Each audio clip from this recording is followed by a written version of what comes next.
Hello, everyone, and welcome to the EDHREC room, a place where we sit down for a chill chat about casual EDH stuff. We are just back from a lovely trip to CommandFest Richmond and wanted to give you all a recap of our experience, talk about stuff we enjoyed, things we learned, and celebrate the whole thing with you. And naturally here, I'm joined by Mr. Matt Morgan. So this past weekend, I got into an argument with somebody about a 90-degree angle, and turns out I was right. A right angle, were you? Oh, well, I'm glad. Yeah, I took the right angle. That's what I should say. That's a cute story. Well, I need you to stop being so obtuse about my joke and just move on. There it is. We've also got Dana, who, real quick, I should note, will have a different sound quality than normal. We'll explain in a second. But hey, Dana Roach, how you doing? Why did the Scarecrow win a Nobel Prize? I would love to know. He was the best in his field. Joke provided to me by a listener who ran up to me in the Richmond airport as I was waiting for my flight, and it gave me that dad joke. It was a standout, so I'm glad to pass it on to y'all. That's so terrific. And Dana, real quick, why are you on a different microphone setup right now? Why aren't you back home recording on the good mic? Let everyone know what you're up to. Because a normal person who spent 3 days in Richmond at a CommandFest would go home and recover. But I have decided to go to Las Vegas and spend a few days before going to yet another CommandFest. So I am recording this from a very improvised setup in a hotel room in Las Vegas. Yeah. Could we have had the foresight to bring good microphones and record something there while we were all together in Richmond? Yes. Did we? No, we did not. No, we did not. Yeah. And I'll quick throw this out there as well. Matt and I had a bit of an adventure actually getting to Richmond in the first place. Yes. A lot of people did. There were storms happening. The Thursday night people were flying in, so it threw some flights off. And Matt and I both had connecting flights we missed.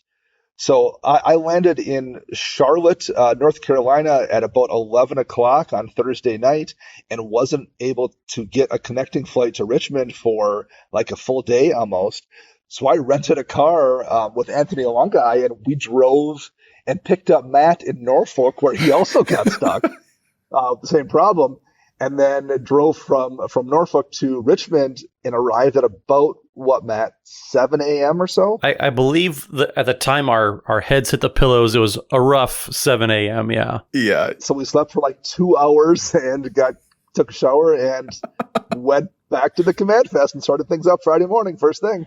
I can't believe you guys managed to stay upright that day at all, but it was a lovely time. You're right. There were a lot of travel mishaps getting there, but people made it, and it was so wonderful to see all of the fantastic folks in the community. We spent amazing time with, it was great to see you guys again. I don't know if listeners know necessarily, but like that is the second time ever that all three of us were together in the same place, because we're all spread out across the entire US. We're in like 3 different time zones, so. Yeah, it turns out a pandemic plus just being spread out puts a damper on in-person hangouts, but it was actually pretty great. All three of us have, not caught COVID. Thankfully, masks were everywhere at the event. It was actually very, very safe feeling. And so I just want to give a big shout out to the community in general, not just for, coming together and having a great time, but everybody did it safely. We did it as safe as possible, I guess we should say. Everybody's wearing masks. Everybody was showing their vaccination cards or the proof of a negative test. All of that. That was a required thing by Star City. And it was great that, there wasn't any pushback. And I think the community did a really great job at, we have this awesome thing that we've been waiting literally years to do. We finally have this opportunity, and we're going to do it right. And that was just one thing that I am very, very proud of the community for how we all handled that at the event. The entire time was such a tonic for the soul to be with folks again. It was wonderful. Like, y'all got to meet Chase, aka Mana Curves, co-editor. Shout out to you, Chase. Oh my God, it was so lovely to see you again. And it was lovely for Chase to get to meet y'all in person as well. And then also surprise visit by Dawn Miner, the person who created the EDHREC. And then it was, of course, just wonderful to meet up with Derek and Ken from One More Mana, to meet up with Olivia Gobert-Hicks and Kat. We're doing the cosplays, Tappy Toeclaw's Power Dragon, the Goldfish crew, Shivam.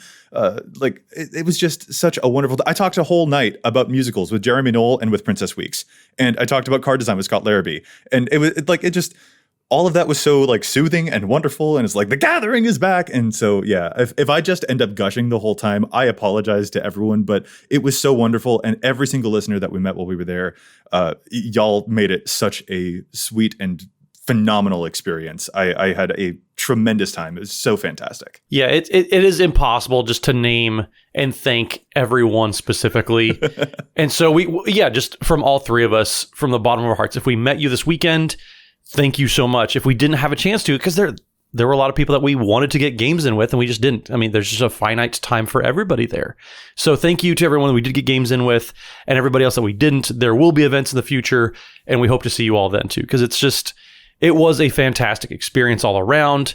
I just walking around and talking with other folks, I don't think there was a bad game that people really had. Expectations and those pregame conversations, it looked like were going extremely well. I asked people in pretty much every game that I was in, have you had any bad games? And nobody had anything bad to say about anything. People were, if they were playing the high power decks, people were being clear about that. If they were playing more casual, if they were playing silly theme decks, everybody was having those conversations and clearly delineating what they were looking for. And that was actually one of my favorite things to hear, because we're getting to see people again, and so maybe our social skills maybe got a little rusty talking to our pets the entire time.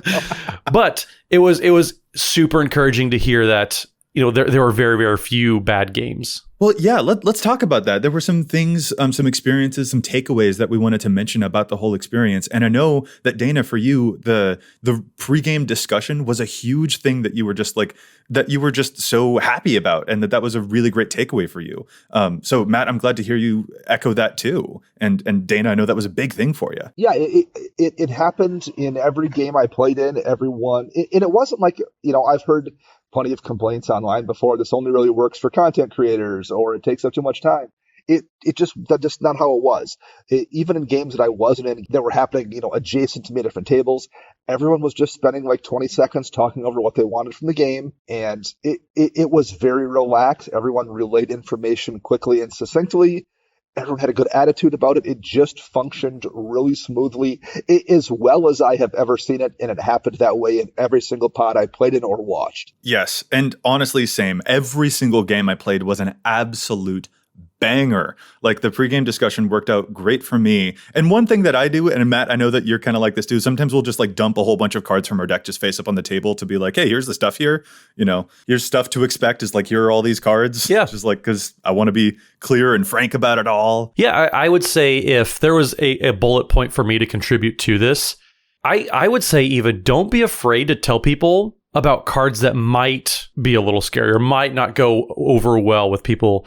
I got into the habit whenever I would play my Miri deck. I would say, I do have Devoted Druid in here. I know it's a combo piece, but it's mostly a Panharmonicon deck. I just want to turn things sideways and just get a bunch of value and win that way. But I would make sure I tell them, I have this combo piece in there to be mindful of. I'm not going to hide information, but I'm also not telling them my entire plan. I'm not telling them that I'm going to pull out this certain card and that's the way that I run people over. I'm not going to tell them, oh, I'm going to, find a Whisperwood Elemental and make sure that I have all my board wipe protection. There's so many different ways that you can still make sure that you're respecting your opponents. I guess so many people are so afraid of playing things close to the chest, but at least giving people a fair warning of, here's a card that has a high salt score on EDHREC. That's just going to give people another opportunity to opt out, or maybe not even, and if they don't opt out of the game entirely, maybe say, do you have any other decks? I think societal pressure kind of keeps people pressured into not being able to feel comfortable opting out. And I think you're just giving people an extra opportunity to do that by saying, here's a card that people may not think is fun. That's a good habit I think I saw a lot of people getting into. And I think being able just to kind of convey that and apply it to my own games, because I got into that habit, after that first day, I think that really helps that rule zero conversation that ultimately I spent more time explaining it than I think people spent actually having those conversations, because it was just quick, succinct, to the point. Hey, I want to play this deck. And it went really well all around. Yeah, I definitely noticed in the tables that I was in and tables I was not in that folks felt encouraged to say like, that might be a bit too spicy for me. Or I don't know if I'd feel comfortable playing this deck I'm holding in my hands right here against yours there, just because I might be going a little faster than what you seem to be doing or what that deck seems to want to do. So are you in the mood for something punchy, or should I switch this around? Like that is a tone that I definitely noticed as well. I was happy to see other folks also encourage that and encourage like, I just played against this exact commander in the previous pod. Do you have something else? Or like, oh man, I just went really, a little bit lower on the last game, and I'm kind of in the mood for something a little bit spicier for this one. Yeah, that was the thing that I was really happy to see. I think just everyone was so eager to play Magic with people. And yeah, again, I did not have a bad experience in game. I just didn't. Like, and I know that we're content creators, so like there's a temptation for us to exaggerate experiences and stuff like that. But like, I had a fantastic time. I had a wonderful and soothing for the soul time. And I was so happy to play against every single person that I did get to play against. So I don't know what else to tell you except exactly that. It was great. And I was really happy to see the way that the pregame discussion has evolved, providing a little bit more depth and a little bit more clarity for everyone to be able to put stuff out there and to make sure that everyone's expectations are exactly aligned. That was absolutely terrific. The one thing I really noticed that was missing this time in a positive way, compared to, so CommandFest Chicago was 4 or 5 months before COVID hit. It was the last real event of that year, and I went to that.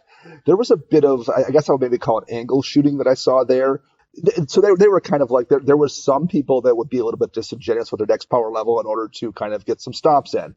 I saw none of that anywhere. Like, people were straight up very honest with their deck power level in ways that, at least at that event, I saw a little bit of, and I saw none of that this weekend. It was very much everyone looking to maximize the fairness of every pod. That was really, really heartening to see, for sure. And I think that's kind of a good indicator of the way that the CEDH community specifically has helped each other evolve. Absolutely. And I like that word that you used, Joey, evolving. The pregame discussion has evolved. They found a way to regulate. It's, hey, let's make sure that none of this happens. Let's put ourselves above reproach when it comes to those types of things, because that's not why we're here. And, there were definitely those people looking to get these high power decks, and they were playing their games, and the people that wanted the low power games, that was fine. And I definitely had people that asked me, hey, do you have any CEDH decks? And I was like, I don't. I don't really look to play those types of games. If you have a deck, I'd be willing to try, but also it'd be kind of stumbling, and I don't know if it'd be great for you if you have a casual deck. And, we had those conversations, and that was awesome to see. Like, the evolution of Social Commander has gotten so much smoother than the last time we had paper events. And maybe that's one thing that we all were working on, ourselves over COVID, to make sure that we were able to handle those conversations better too. So while we were here, we also had the draft for Commander Legends Battle for Baldur's Gate. And real quick, I want to check in with you guys with how it went for you. Because I don't know about y'all, I had a fantastic time. I will say the draft itself was a little bit long. It took up quite a bit of time to actually do it.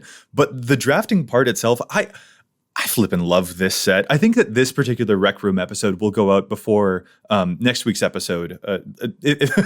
Yes, this will come out before next week's episode. That's how it goes. But we've recorded something previously that might actually be pushed to next week, when it had originally been slotted to go out this week, for us talking about cards that we really, really like. And you'll hear us gush more about Baldur's Gate. Right here, I'll just say I really enjoyed Baldur's Gate. I drafted a really fantastic Minthara deck, which is the one that gets you a bunch of experience counters and buffs up all of your creatures for each experience that you get. It was a black-white tokens. It felt so phenomenal to me. I even got this Lae'zel card that allowed me to get additional experience counters whenever I tried to get one. It would add additional. So by some point in the game, I was like, all my creatures are +8/+0, and I just felt invincible. It was such a terrific time. I loved it. It was unique and interesting. The backgrounds were so flexible and fun. So I had a great time. That's me. So, but now I want to ask y'all, Matt, I heard you laugh.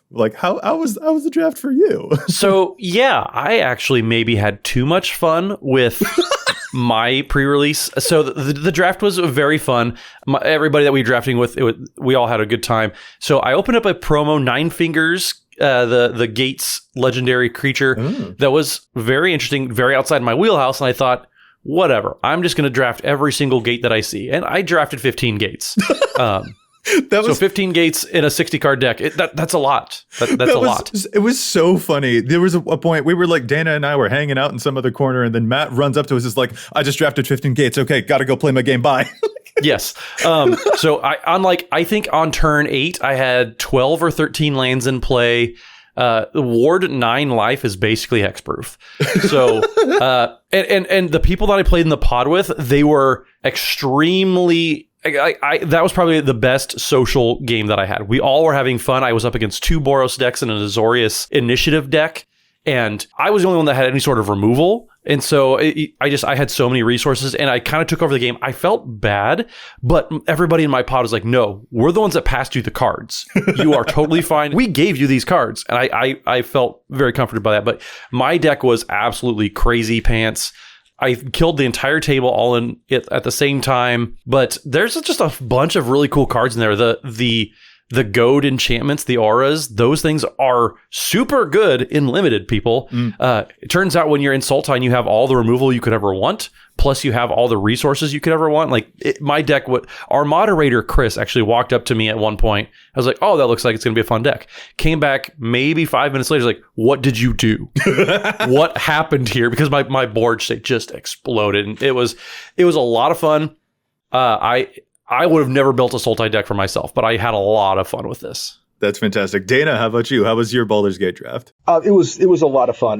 My promo was Miriam the Sentinel Worm, who is the Teamer Dragon commander. It's like, well, I might as well build Teamer Dragons. I would guess that's, I usually don't play 3-color decks. I might as well do that here. And people weren't passing. I was not seeing any removal. So I'm like, I guess my solution to that is just to put more dragons in play that people can remove, is what my plan was. So I just took every dragon orb. I think I had 6 or 7 dragon orbs. So I would play my commander. First time I dropped Miriam, she had hexproof and haste because of the red and the green dragon orb that were out.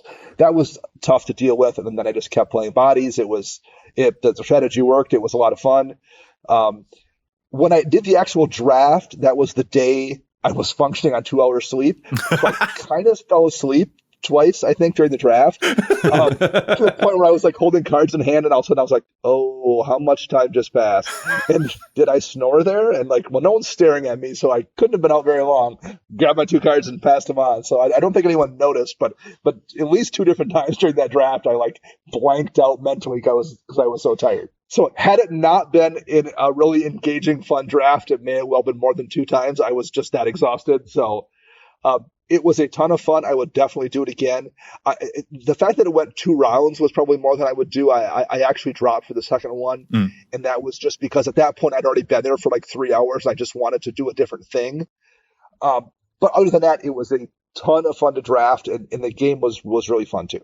Yeah, I think my only feedback about the draft format in general, and like you both have mentioned, it is a long experience. Yes. It's fun, it's great, but an hour to draft, because it takes that long to draft a 60-card deck. And then the deck building process, plus playing a game of Commander, you have to, it is a commitment. And so having 2 games for that, I wasn't a big fan of, but the actual games itself, it was a lot of fun. I really enjoyed it. I would definitely do it again. So, Matt, you mentioned that your draft was one of the best social experiences that you had in game while you were there. For me, I want to shout out, I had an absolutely terrific experience. The one I really want, I was so pleased. We arranged Gay Pod with Daniel Holt of Wizards of the Coast, with Tomer of MTG Goldfish, and with our moderator, Riss, who goes by Riss the Redeemed. We played this epic game of Mimeoplasm versus Crash versus Toshiro Umezawa versus Tomer's tribal list, which is so much fun. And it was definitely, Tomer already said it was a highlight for him. I am absolutely that was a tremendous highlight for me, especially when someone like Risk straight up Bajuka bogged me to get rid of like 50 cards in my graveyard, which was just like devastating, but I deserve it. Like it was that level of swinginess and amazing tempo. And I was just like, it was just a wonderful, delightful thing. And meeting other folks in the LGBTQ plus community, or folks whose kids were part of that community, y'all were just so kind. And it was so wonderful to see everyone there. And like, this is kind of a weird thing for us too, is that like a lot of our, I guess, popularity of our show has happened over the course of lockdown. So actually getting to see people and for people to know us and we're no longer anonymous, like that was also just a really like a whoa of an experience. I don't know, all y'all out there kind of may have made me happy cry a little bit with how thoughtful and kind you were. So rest assured that you inspire us too. It was great. Oh, and I got a Tasha. I'm really happy. I have a Tasha now. I finally got the Tasha. So the weekend was a success for everyone in every way. Yes, very, very, very much. Here's a weird thing. Here's a takeaway from me that I want to throw out there. Did you guys notice certain decks that you played more or less than others? This was a thing that I definitely noticed. I played a lot of Mimeoplasm over the week because that's a deck that I have recently way tuned down. It was like, that's my baby. It's my oldest commander. It's the deck that I was putting everything into, all of my highest value stuff. And I noticed that as a result of that, I rarely played it because it would usually be constructed in a way that would kind of punch above everyone else's weight class. And so I, before the event, really tuned that down. And instead, I put a lot of my favorite stuff into Conrad. Like that's the deck that I juiced up a whole lot more. And I noticed myself, when I was like talking about decks that I'd brought and things that I could play, Mimeoplasm was more of a go-to that people either wanted to play against or that I wanted to pull out because it felt fair. Whereas Conrad, I think I only played it once over the entire time. And I'm wondering if that was a takeaway for you guys too, or if you were smarter than me and you brought a more even spread of decks, or I don't know what that experience was like for you guys. But this is a takeaway that I thought might be kind of interesting to observe. Well, when I checked my decks earlier this spring, the power level on them was all 7s. So like I guess that was... I almost drowned. I almost did a spit take and broke my microphone, spitting water all over it. Dana, oh my God. No, I definitely leaned into the lower power decks. Number one, it's something I tend to do when I'm playing with strangers anyway, because I would rather have to fight an uphill battle than feel like I'm kicking people when they're down. So I tend to lean into that anyway and assume that I would rather have people overestimate their deck's power and have me underestimate what I should play against it than vice versa. But it never wound up being an issue. Like I would play those lower power decks for the most part, and everyone else was kind of on the same page with how they evaluated their decks. So my matchups all felt really, really good. Yeah, I would say all of my matchups for the most part, whenever we would kind of discuss what type of game are we looking for, what power level, my decks are pretty tuned. I think my least powerful deck that I brought was going to be my Ukiman Kazir, which can do a lot, but also can do not a lot. And then my most powerful deck, my Omnath, if I'm playing a little more juicy, and if I just wanted to just see what happens, I had my Vivictus Asmati the Dire deck, and that led to some fun experiences where I also got to play against Tomer from the MTG Goldfish crew, and we were just flipping over dragons and seeing what happened, and it was a lot of fun. But as I would say, either my Vivictus deck I played the most, or my Ukiman Kazir. I played my Miri a couple times, played Omnath a few times, but I think those were the decks I played the most.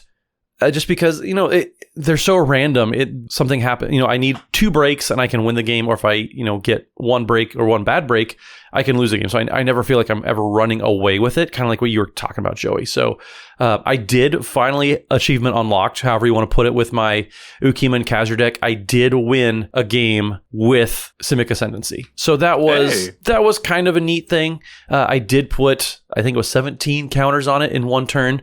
So that was my achievement unlocked moment of the weekend for sure. But yeah, I think I played my Miri deck the least, but that's fine. It was still just a fantastic weekend. Cool. Yeah. And I actually do think that I'm still happy I brought the spread of decks that I did. I just may not have happened into some of the pods where I would play the thing that I thought was my juiciest deck or something like that.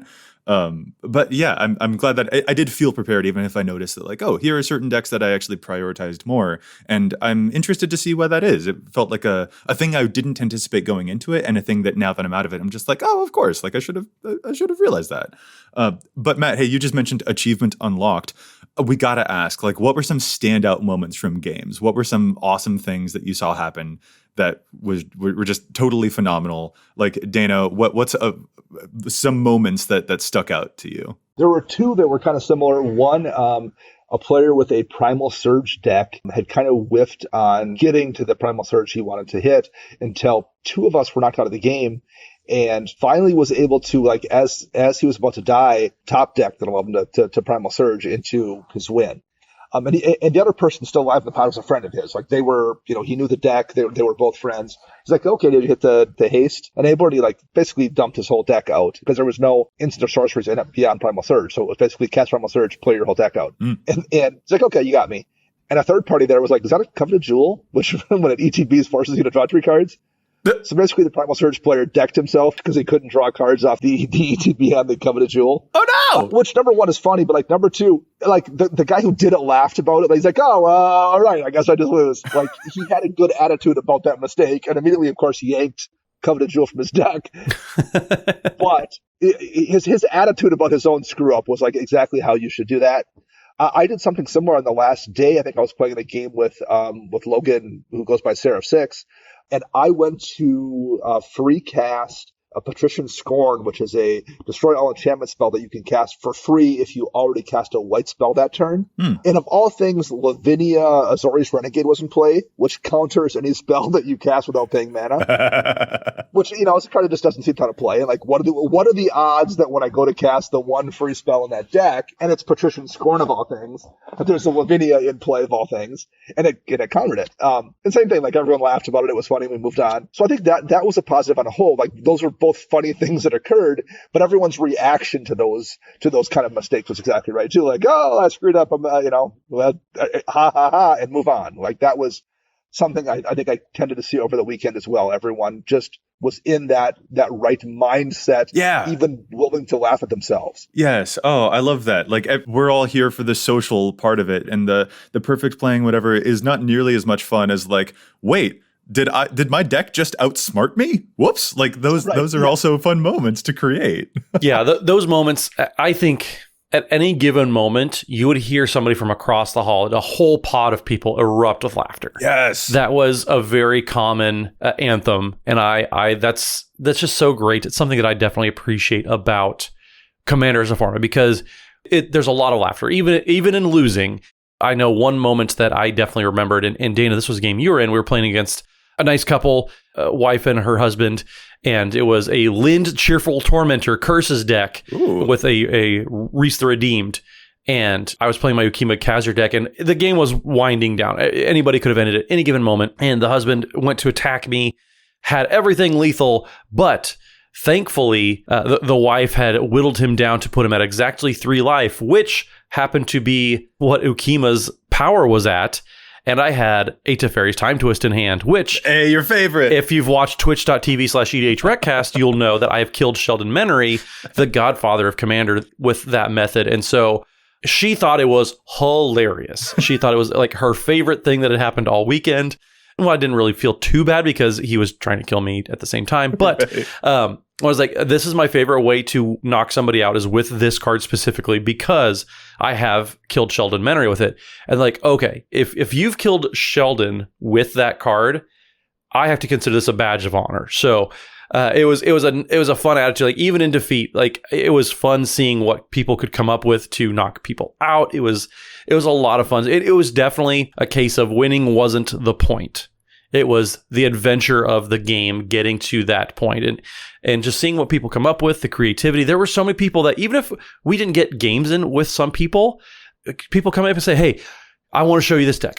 This is one of my favorite decks. And there are some crazy brews out there that you're not going to see on edhrec.com because these people are still brewing, and it's so great. So yes, EDHREC will tell you what people are playing, but it's never going to tell you some of these wacky things that end up just going off. And so it was a lot of fun. I felt very honored with everyone that asked me to sign a card, sign a playmat, whatever. Like, I appreciate all of you, and thank you just for showing me your decks. Like, that made the weekend so special for me. It's just like getting to meet so many people.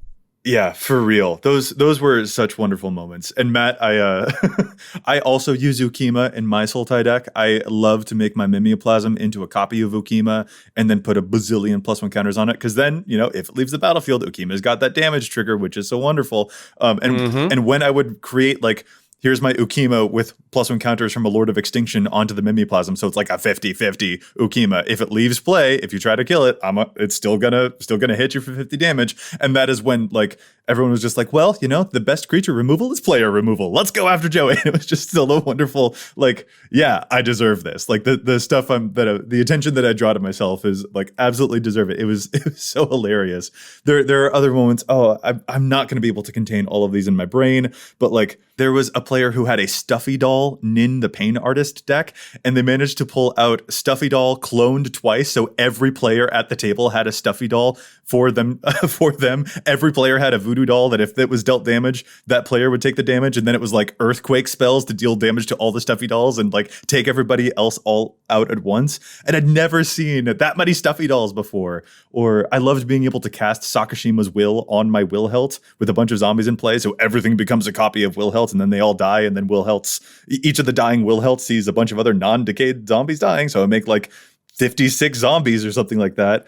But easily my favorite moment was someone going off with a Bolas' Citadel, draining their own life to play cards for free off the top of their deck, and then getting down to 13 life, something like that, and then paying 9 life to cast a Profane Transfusion, taking them down to 4 life, and Profane Transfusion switches their life total with someone else's life total, and then makes a token that is big equal to the difference. So they went from 4 life to 53 and made a 49/49 token, and then they had more life to keep going off with the Bolas' Citadel. And I'd never even seen Profane Transfusion in a game, let alone used to such effect. And not only that, this was a Willow Dusk deck. So then, okay, not only did you make a 49, but now Willow Dusk has seen a life gain amount of 49 life and can put 49 +1 counters onto something. It was just so terrific. And those are the moments that are absolutely the point of this whole EDH experience. And they made the experience so phenomenal. So I'm so happy about those moments. These are things that are absolutely going to stick with me. There are so many more, but I literally can't keep them all in my brain because I'm operating on a little bit less sleep than usual because I stayed up so late playing so much EDH. I can relate, Joey. Yes, Dana, I'm sure that you can. Promise me that now that you're going to the CommandFest in Vegas, that you hopefully get a little bit more sleep this time. I hope you get the chance to rest, y'all. I've been taking preemptive naps to store up sleep like a camel stores water in his hump. So I think I'm going to be fine. Okay. I don't think that's how it works, Dana, but I believe in you. Awesome. Guys, I think we are probably going to wrap it up here, but thank you to everyone that we met. Thank you to the community members. We were so excited to finally meet everyone in person. Matt and Dana, I was so happy to meet you guys in person again for the second time that we were finally all assembled and there with Chase, the whole editing crew and everything.